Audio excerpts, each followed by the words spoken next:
Relish, pleasing or zestful flavor. A quantity just sufficient to flavor, to be pleased or gratified by, enjoy. We are hoping that what we bring to your table today might add some spice to your life. Well, Rowan, how's your week? It's been well, Don. How about yours? Yeah, good. I'm glad spring is coming. Yeah, it has been warming up lately. Seems like it's nice. late, but Yeah. I guess it's just been all winter. I guess we've missed spring all winter. Yeah, that makes It's sense. a good way to put it, yeah. So glad for it. Hope all of you are glad for it, and this recording finds you well. Yeah. Well, we have a bunch of questions left over from when we filmed at Hillcrest Academy, so Cool. we'll be working through those, the questions submitted by the students there. So That usually takes a while, it does. and they're good questions. Got a page front and back here. So Oh, okay. Just Yeah. one page front and back and small letters. Yep, small letter. Okay. Yeah. Yeah, well, I can't read them. My bifocals don't focus in quite that good. Okay, All right. I am ready, Rowan, I think. Okay. This first one's more personal. Why did you become a pastor? Oh, man. Yes, good question. Well, I fought it as long as I could. So when I was back in high school, often I would be dubbed to do the message on Youth Sunday. Oh, yeah. Youth Sunday. Maybe we ought to start doing that Youth Sunday and having our youth preach the message. But during that time, got a lot of affirmation from the church that maybe I should think about being a pastor. Well, my track was I was going to be an architect. And then after that, when I found out that was too many years of school, I decided, well, I'll teach speech and drama because I'm good at that. And so I had my life path paved out, sort of like juniors and seniors in high school think they do. Mhm. Yeah. Okay. And so I went into college, and 3 years of college training, I all of a sudden really felt inside myself a calling. And I decided to ask Edmund J. Miller, E.J. Miller, my pastor, okay, how do you figure this out? How do you figure out you want to be a preacher or not? Mm-hmm.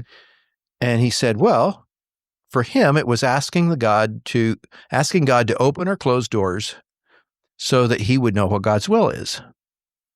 And so I went back that evening to my mod at Bethel College and prayed that prayer. And I think I've shared this some other times. It was after that prayer that God changed my language, changed my approach to life. Yeah. And on Christmas Eve that year, which was just maybe 3 weeks later, it was as if E.J. Miller was speaking directly to me, even though he wasn't that night. I went back and checked the recording. Yeah. And no, he wasn't speaking directly to me, but it was a message that through God used E.J. Miller to speak to me, even though he wasn't. And the irony is, when I did make the decision that I was going to at least go to seminary, I decided I was going to tell him the next day. And he died that very next day. Wow. And sort of sent me into his tailspin. But what it did was allowed someone to be in my life, Palmer Becker, might as well say who it is because he's well known in the Mennonite circles, was going to church there at the same time, and he could mentor me in my worship leading and scripture reading and preaching. And so even before I went to seminary and committed to seminary, I was given opportunities in the local congregation to exercise those gifts. And there's been several times in my life where, in fact, Charlene's grandfather told me one time, he says, why don't you just give up this preaching business? Because it's way too much trouble. And even in those times, somehow God has kept calling me back into it. Well, and even here in this situation, at my age, I was planning on dialing down, and here I am in full-time ministry again. And even was more than full-time. Even more than full-time, because it's outside of the congregation I'm currently serving as well. And I think when God puts it that hard on your heart, it'd be full disobedience not to follow. Yeah. I mean, just outright disobedience. So how did I know? God led me step by step every day of the way, every day, Yeah. every way. That prayer that I prayed that night in 1977 was the first step of many in following the Lord and being faithful. Good question. Did I answer it? You did. Yeah. Sometimes we get on these rabbit trails. We got to make sure that we actually did answer the question that was being asked. Yeah, that was Good question. What are your thoughts on witchcraft and things like that? Do you think they're real, and why are they real? They are very real. There is a evil at work. We can call it the devil, demonic. It is at work in the world today. I think there's a lot of push to downplay it, but I have found, especially in my involvement with healing prayer and things like that, the subtlety of witchcraft and demonic manifestations can't be missed. Yeah, they're there. Mm-hmm. And the thing that I'll flip that and say, and when we are able to get rid of it, it surprises the individual how real it really was. Yeah. And how much of their lives it was affecting. Yeah. Mm-hmm. So yes, it's very real. If you are having any trouble with demonic, witchcraft, any of those things that are anti-God, I'd put that in the anti-God movement, because that's Satan. Yeah. Get a hold of a pastor, get a hold of someone who does healing prayer or real prayer, and have them help you out of that, because it is amazing the changes that come when you actually bind and cast out those dark spirits. And I think so often it's misunderstood in Christian circles that you have to have some degree in exorcism to make it happen. And it really isn't that way, because God has put into the individual believer the authority to cast out any spirit. The problem is we have so much fear and doubt that we can't often act on those. So get somebody who's done it before. They'll take care of it. I've even been in situations where we could take care of it without even having the individual in the room that we were praying about. So it's real. It's stuff to be taken care of, and there is no reason a Christian has to live under that. Yeah. Do you think it's as, I don't know if strong is the right word, but we'll just use strong or powerful. Do you think it's as powerful as like New Testament times when Jesus would encounter demons? Oh yeah, I think it's like at least as powerful as at that time. Yeah. The difference is they recognized it. Yeah. And so when Jesus would walk up, not only, I'm thinking as at the Gadarene demoniac. So Jesus basically just barely gets off the boat, and the demon recognizes Jesus and sort of recoils and says, "Oh, what are you doing here, Jesus?" And so we don't have that going on. Mm-hmm. Although I do remember walking to a lady's room and beginning prayer with her, and supposedly she couldn't talk. And all of a sudden she did, and it wasn't her talking. It was a man's voice, a deep man's voice. So it's possible that we, because we're following Jesus, can put evil spirits in shock, I guess, that we're all of a sudden there and praying, and so they will manifest. We have authority. We should not doubt or fear. Just take care of business. Neil Anderson's book, I like it, Steps to Freedom, is a really good introduction, very simple for people to do. And speaking those prayers, I have found powerful things happening when I've led people through those prayers. So don't fear it, Christians. Yeah, Satan's out there just as much as in the New Testament. I think the more dangerous thing that's going on here is we don't, I guess we doubt it enough. Yeah, kind of like to not understand that it's being manifest in our place. Yeah. And so then it actually gets power that it doesn't need because of that's not really our lack of faith in Jesus. It's our lack of faith that it really impacts us now. that there's really a spiritual dimension to our lives now that's that dynamic. But it is. It is. Yeah. Yeah, I could go in some examples, but just don't doubt. There's more spiritual stuff going on right now than we are giving credit to or that we're dealing with. Yeah. Or that the church is ready to deal with.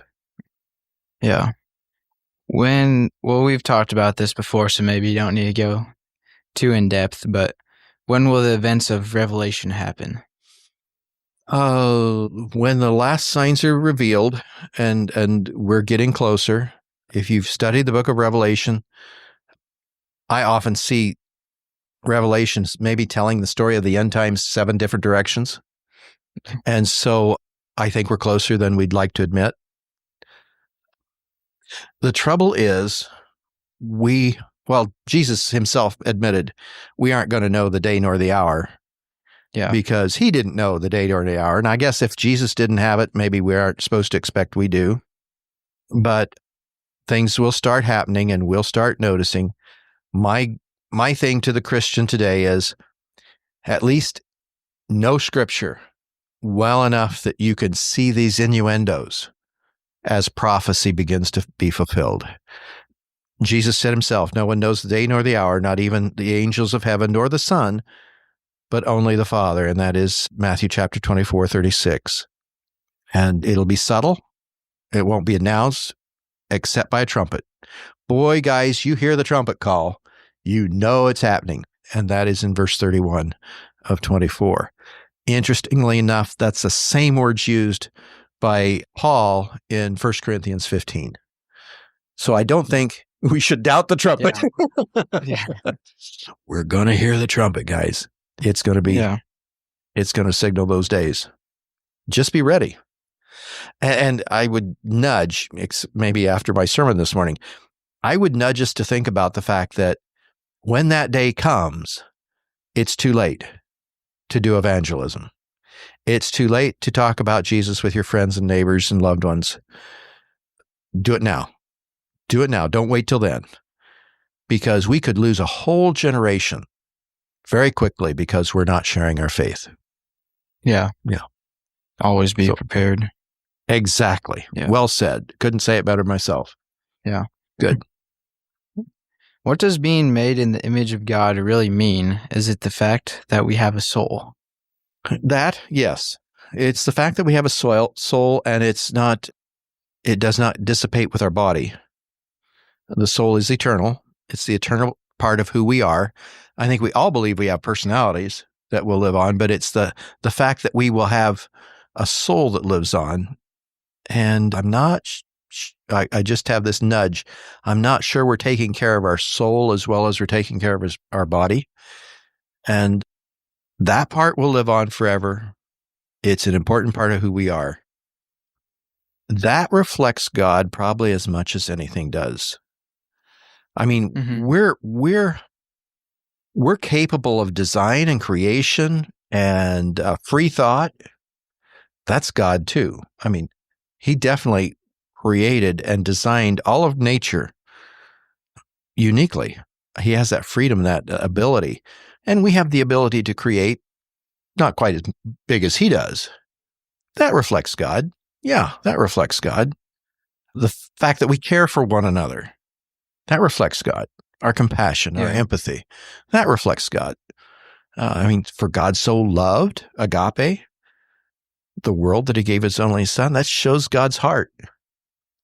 So we reflect that part of God as well. The soul, I agree, that is probably the basis of all those. But there's things that we can trace out otherwise that would reflect God as well. So being created in the image of God is basically saying there's a shadow, if you will, of who God is in us and how we interact and how we think about others and how we embrace life. Yeah. Life as a gift that he gave. Now, did I get that question at all? I think you did. If we didn't get your question answered, you have all the authority to call us on and get a hold of Rowan and say, Yep. nah, Don missed that one altogether. You better send that back. He'll be happy to answer it again. Yeah, I'll be happy to answer it again. That's for sure. And especially if there's some specific part you wanted to be addressed. Yeah. Or if we took it the wrong way or anything like that. Yeah. Yeah. For sure. Yeah. Thank you for your time again, Don, answering all those questions. You're welcome. Thank you for the questions. And thank you guys at Hillcrest. It was really good to be with you again.